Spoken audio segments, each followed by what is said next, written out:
एक बार एक गोरखपुर नाम का गांव था।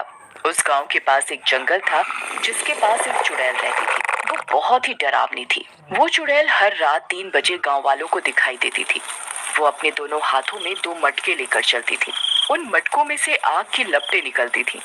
गांव वाले उसकी खिड़कियों से उसे देखते रहते थे, लेकिन किसी ने भी उसके पास जाने की हिम्मत नहीं की।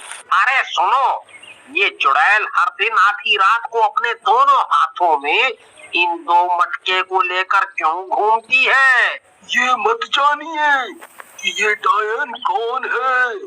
मुझे इस बात का एहसास है कि इस गांव में कुछ बहुत बुरा होने वाला है। फिर अगले दिन है भाई, पूरा साल बीत गया पर बारिश का कोई संकेत नहीं। मुझे लगता है इस साल भी सूखा पड़ेगा।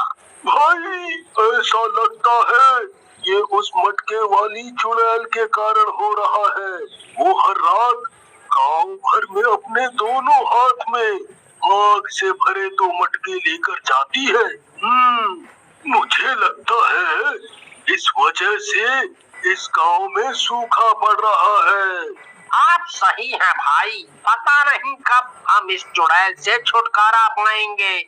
चलिए भाई, देर हो रही है। फिर वो दोनों गांव वाले कुएं से पानी लाने के लिए लालची व्यापारी के घर जाते हैं। जो भी गांव वाला देरी से आता है उसे बड़ी लाइन में खड़ा होना पड़ता था। क्योंकि गांव में सूखा पड़ चुका था तो वो लालची व्यापारी गांव वालों को ज्यादा पैसों में पानी बेचता था। उस लालची व्यापारी के पास एक बहुत गरीब गांव वाला जाता है।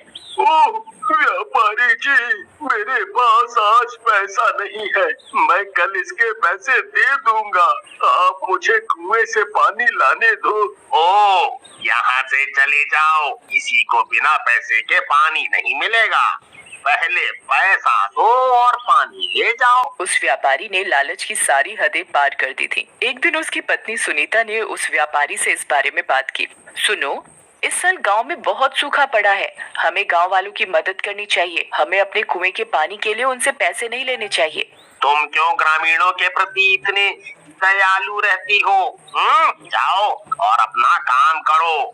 ये समय पैसा कमाने का है और मैं इस मौके को अपने हाथ से गंवाना नहीं चाहता। ठीक है, मैं भी इस घर में तुम्हारे जैसे लालची आदमी के साथ नहीं रहना चाहती। मैं जा रही हूँ अपने मायके।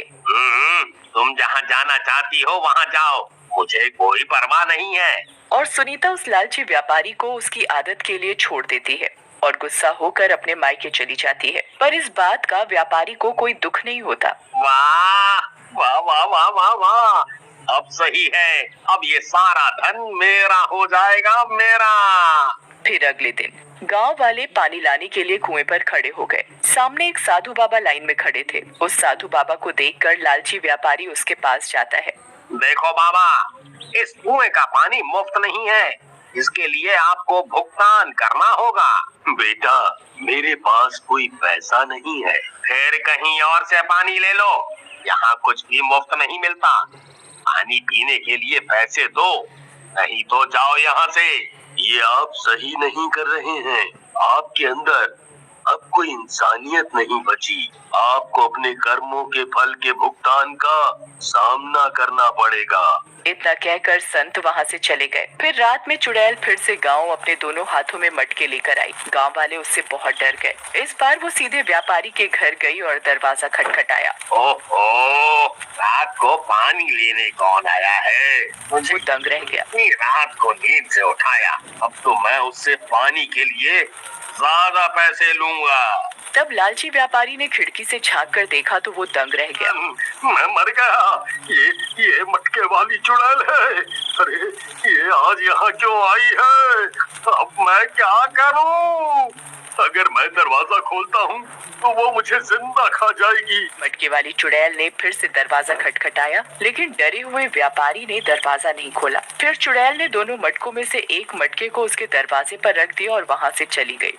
हे भगवान, तेरा लाख लाख शुक्र है, मैं बाल बाल बच गया। फिर वह देखने के लिए बाहर निकला।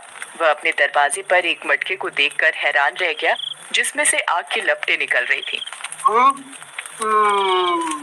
ऐसा लगता है कि चुड़ैल यहाँ थोड़ा पानी मांगने के लिए आई होगी, इसीलिए उसने अपने मटके को पीछे छोड़ दिया। इसे पानी से भरने दो, नहीं तो वो मुझे नहीं छोड़ेगी। इसके बाद उसने मटके में पानी डाल दिया, लेकिन वो अंदर नहीं गया, बल्कि उस मटके की आग की लपटें और बढ़ने लगी। ओह, ये क्या हो रहा है? पानी ने मटके की आग नहीं बुझाई और ऊपर से आग की लपटें और बढ़ गई हैं। वो लालची व्यापारी और परेशान हो गया। फिर अगले दिन सुबह वो मदद के लिए सीधे उस साधु की झोपड़ी में गया, जिस साधु को उसने पानी पिलाने से इनकार कर दिया था। वो बहुत डरा हुआ था, ये सोचकर कि पता नहीं अब वो साधु मुझे माफ करेगा या नहीं, या मेरी मदद करेगा भी या नहीं। साधु बाबा, मुझे माफ कर दो। मैंने तुम्हें उस दिन पानी लाने नहीं दिया था। मुझे उस दिन के बाद खुद पर बहुत शर्म आई बाबा। बाबा, मेरे घर में एक मटके वाली चुड़ैल तो अपना एक मटका मेरे घर के बाहर रख गई है, जिसमें से आग की लपटें निकल रही हैं। मैंने भी पानी से आग बुझाने की बहुत कोशिश की,